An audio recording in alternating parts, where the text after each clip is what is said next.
Today, I'm showing you 4 unbeatable Town Hall 13 base designs. Whether you're pushing trophies, protecting your loot, balances both, or winning wars, all optimized to stop the toughest attacks. So let's get into it. First up, we have the trophy base.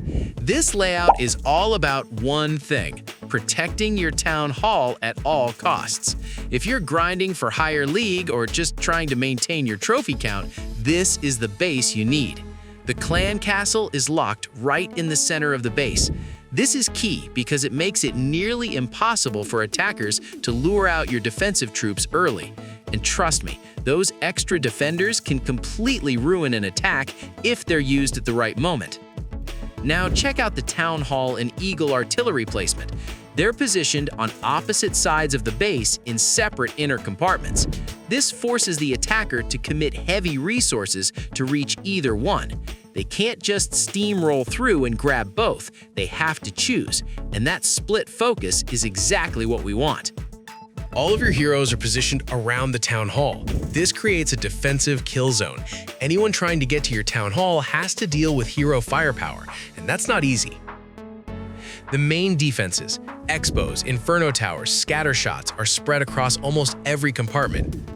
This gives you defense coverage across the entire base, meaning attackers can't just pick one side and go all in.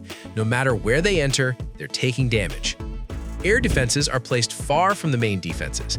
This is brilliant because it prevents attackers from getting value out of spells like freeze or lightning. They can't take out your air defenses and your infernos in one swoop. Here's a clever touch. Storage buildings are placed in front of key defenses like the Inferno Towers and air defenses. Because storages have massive hit points, they act as shields, absorbing damage while your defenses shred the attackers. Splash damage buildings like Wizard Towers and the Scattershot are scattered throughout the base to handle swarm attacks. And finally, mortars, archer towers, and cannons line the edges to deal with funneling troops and clean up any stragglers. This base is particularly strong against queen charge strategies, hybrid attacks, and even Electro Dragon spam. The spread out air defenses and central clan castle make it really hard for attackers to build momentum. If you're all about protecting those trophies, this layout won't let you down. Next, let's talk about the farming base. If you're focused on protecting your loot, your gold, elixir, and dark elixir, this is the base you want to copy. Here's what makes this farming base a nightmare for looters. Just like the trophy base, the clan castle sits dead center. But in a farming base, this placement is even more important because it stops attackers from luring your troops at the start. If they can't deal with your CC troops early, their entire strategy can fall apart mid-attack. Your storage buildings, this is the heart of a farming base, are placed deep inside the base in different inner compartments. They're not easy to reach. An attacker would have to break through multiple layers of walls and defenses just to get to your loot. And even then, because the storages are spread out, they can't grab everything in one push. They'd have to completely destroy your base to get all your resources, and most attackers won't commit that hard. The main defenses are distributed in a way that they guard the storages from every angle.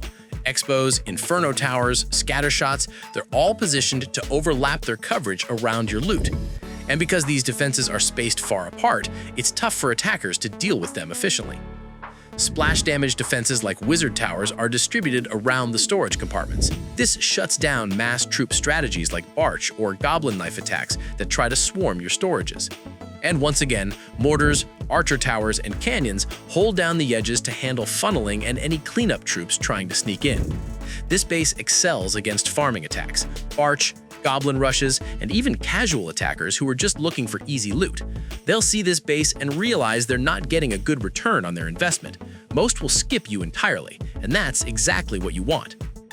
Now, the hybrid base, this is the best of both worlds. It protects your trophies and your loot. If you want one base that does it all, this is it. Let's break down what makes this hybrid base so versatile. Once again, the clan castle is in the center. This is a theme across all strong Town Hall 13 bases because it's just that effective. The Town Hall and Eagle artillery are on opposite sides in different inner compartments, just like the trophy base. This split core design forces attackers to make tough choices. They can't efficiently target both. All the main defenses are distributed to provide coverage across almost the entire base. Whether the attack comes from the north, south, east, or west, you've got firepower ready.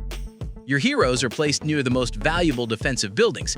This creates localized kill zones where attackers face concentrated damage.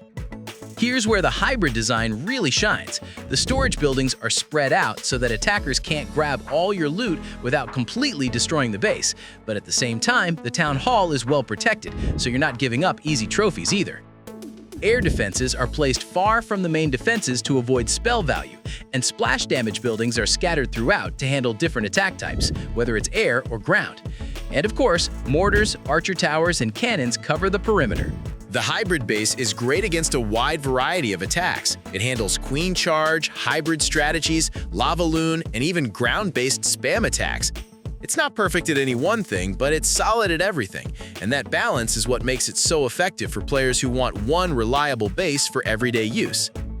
And finally, the War Base. This is your secret weapon for Clan Wars and Clan War League. If you want to force your opponent to use multiple attacks or waste their best strategies, this is the layout to use.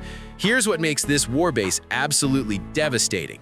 The clan castle, as always, is in the center, unreachable, unlureable, and ready to wreck any attack. The town hall and eagle artillery are on opposite sides in different compartments. In war, this split core design is critical because it prevents attackers from getting a clean 3-star without dealing with both. All your heroes are placed directly in front of the town hall. This creates a defensive fortress around your most important building. Anyone going for the 3-star has to punch through hero firepower, and that's not easy. The other main defenses are distributed to heavily guard both the town hall and eagle artillery during battle. These are your two most important structures in war, and this base makes sure they're locked down tight. Air defenses are spread far from the main defenses and positioned to minimize value from hero equipment like the giant arrow or spells like freeze. Attackers can't just drop a few spells and neutralize your air defense. They have to work for it. Storage buildings are placed in front of key defenses like the Inferno Towers, Giga Inferno, and air defenses. They act as shields, soaking up damage while your defenses do the heavy lifting. Splash damage defenses are scattered everywhere to handle different attack compositions, and mortars, archer towers, and cannons patrol the edges. This base is built to defend against coordinated 3-star attempts, Queen Charge Hybrid, Yeti Smash, Electro Dragon attacks, and more. It forces attackers to use their best troops and spells, and even then, they might not get the 3-star. That's a win in war. And there you have it, 4 killer Town Hall 13 base designs for every situation.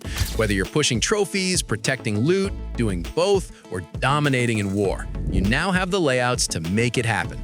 If you found this helpful, smash that like button and drop a comment telling me which base you're using first. And don't forget to subscribe and hit the bell so you never miss another base designs. The copy links for all 4 bases are in the description below. Grab them, test them out, and let me know how they perform for you. Thanks for watching, and I'll see you in the next one.